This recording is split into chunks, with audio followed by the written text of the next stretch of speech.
The early 20th century seemed like a time of progress. Technology was advancing. The arts were flourishing. Peace reigned in Europe. But beneath the surface, tensions were brewing. Europe was a powder keg waiting for a spark. That spark came on June 28, 1914, in Sarajevo, Bosnia. The assassination of Archduke Franz Ferdinand, heir to the Austro-Hungarian throne, and his wife Sophie plunged Europe into the abyss of World War I. The war, which lasted for over 4 years, would claim the lives of millions and reshape the world forever. This Great War, as it was known at the time, was a conflict unlike any other. It was a total war, one that engulfed entire societies and left an indelible mark on the 20th century. Nationalism, a powerful force in the 19th and 20th centuries, played a significant role in the outbreak of World War I. Nationalism is the belief that one's nation is superior to others and should have its own independent state. This belief can be a powerful force for unity, but it can also lead to rivalry and conflict between nations. In the late 19th century, nationalism was on the rise in Europe. Many different ethnic groups wanted their own independent nations. This was especially true in the Austro-Hungarian Empire, a vast and diverse empire that included many different ethnic groups. The Austro-Hungarian Empire, a patchwork of different nationalities, faced growing internal tensions. Serbian nationalism, in particular, threatened the empire's stability. The assassination of Archduke Franz Ferdinand by a Serbian nationalist ignited the powder keg of European tensions. Another major cause of World War I was the complex system of alliances that had developed in Europe in the decades leading up to the war. These alliances were intricate and often secretive, creating a fragile balance of power that was easily disrupted. Nations were bound by treaties that promised mutual defense and support, which, while intended to prevent conflict, actually set the stage for a larger, more devastating war. These alliances were meant to deter aggression and maintain peace, but they ultimately had the opposite effect. Instead of fostering stability, they created a situation where a conflict between two countries could quickly escalate into a wider war.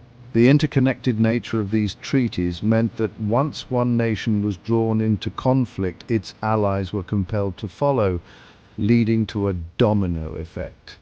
They created a situation where a conflict between two countries could quickly escalate into a wider war.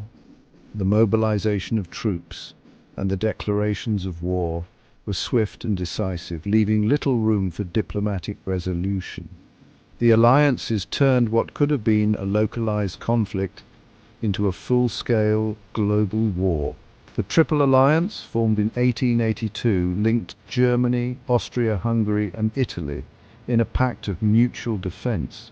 This alliance was designed to counterbalance the power of other European nations and to provide a united front against any potential threats. However, it also meant that any conflict involving one of these nations could quickly involve the others. This alliance was countered by the Triple Entente, formed in 1907, which brought together France, Russia and Great Britain. The Triple Entente was established as a response to the growing power of the Triple Alliance, creating a balance of power that was precarious at best. The existence of these two powerful blocs meant that any conflict had the potential to draw in multiple nations. These alliances, intended as a deterrent, instead created a rigid framework that limited diplomatic options once the crisis erupted. Diplomats found themselves constrained by the terms of these treaties, unable to negotiate freely or seek peaceful resolutions. The alliances had created a situation where war was almost inevitable once tensions reached a certain point. The assassination of Archduke Franz Ferdinand triggered a chain reaction of alliances. This single event set off a series of actions and reactions that quickly spiraled out of control. The assassination was the spark that ignited the powder keg of Europe, leading to a rapid escalation of hostilities. Austria-Hungary, backed by Germany, issued an ultimatum to Serbia. The demands were harsh and designed to be unacceptable, providing a pretext for war.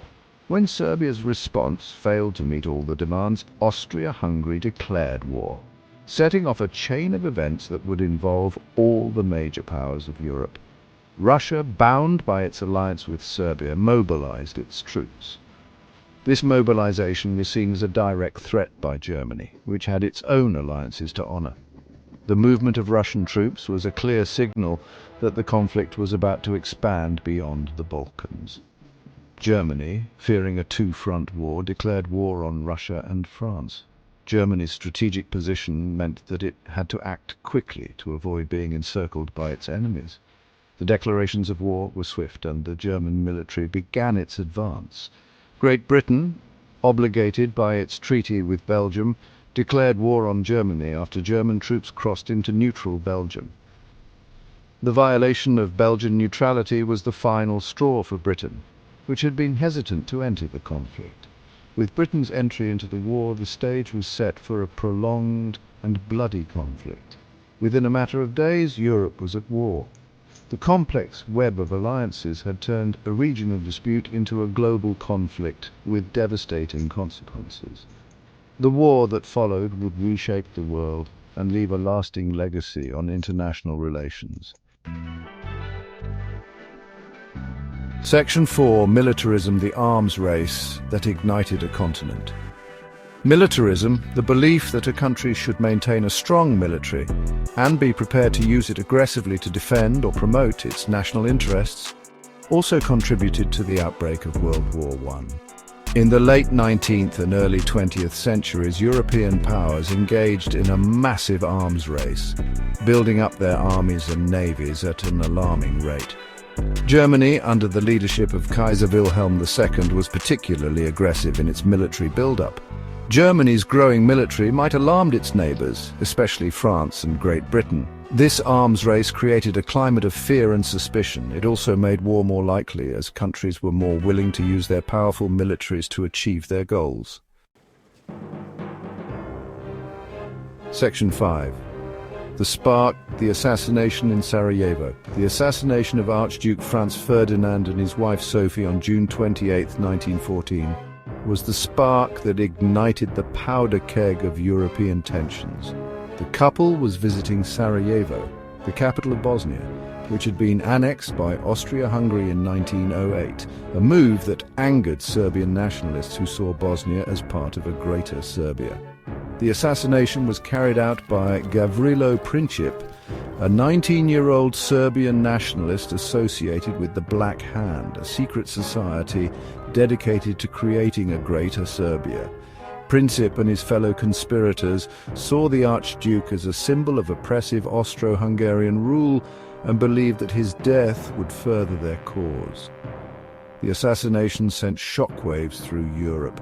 News of the event spread rapidly, and the reactions were immediate and intense. Newspapers across the continent reported the assassination with sensational headlines, and the public was both shocked and fascinated by the dramatic turn of events. Austria-Hungary, outraged by the murder of its heir apparent, blamed Serbia and issued a harsh ultimatum. The demands were so severe that they were almost impossible for Serbia to accept, and this was likely intentional, as Austria-Hungary sought a pretext to go to war. Serbia, fearing an Austrian invasion, appealed to Russia for support. Russia, seeing itself as the protector of Slavic nations, agreed to back Serbia, setting off a chain reaction among the European powers. The assassination of Archduke Franz Ferdinand was not the sole cause of World War I. The intricate web of alliances and treaties that bound the European powers together meant that a conflict between two countries could quickly escalate into a full-scale war. However, it served as the catalyst that set in motion the chain of events that led to the outbreak of war. Diplomatic efforts to resolve the crisis failed, and within weeks the major powers of Europe were mobilizing their armies. It exposed the volatile mix of nationalism, alliances and militarism that had been brewing in Europe for decades. The assassination highlighted the deep-seated tensions and rivalries that existed between the great powers. And once the conflict began, it quickly spiraled out of control, leading to one of the deadliest wars in human history. Section 6. The Western Front, a Bloody Stalemate.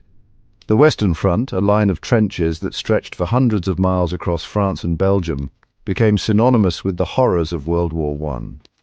This vast network of trenches was a testament to the grueling and unyielding nature of the conflict. Soldiers on both sides dug in, creating a labyrinth of defensive positions that would come to define the war. The war on the Western Front was characterized by trench warfare, a brutal and costly form of combat in which soldiers fought from elaborate trench systems. These trenches were often muddy, rat-infested, and filled with the constant threat of enemy attack. The soldiers endured unimaginable hardships, from the cold and wet conditions to the ever-present danger of sniper fire and artillery shells.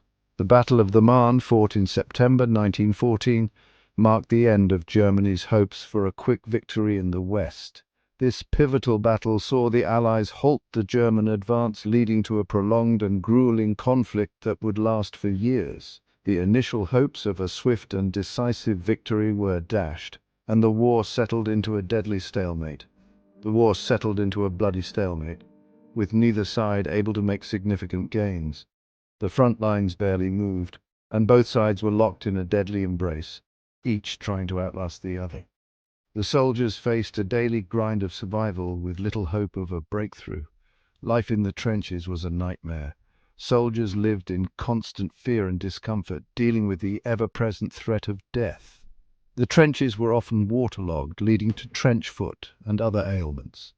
Despite these conditions, soldiers tried to maintain some semblance of normalcy, sharing stories, letters from home, and the occasional moment of camaraderie. Soldiers faced constant artillery bombardment, machine gun fire, and the threat of poison gas. The introduction of chemical warfare added a new and terrifying dimension to the conflict. Gas attacks could cause horrific injuries and death, and soldiers had to be constantly vigilant, wearing gas masks and taking cover at a moment's notice. Millions of soldiers perished in the trenches of the Western Front.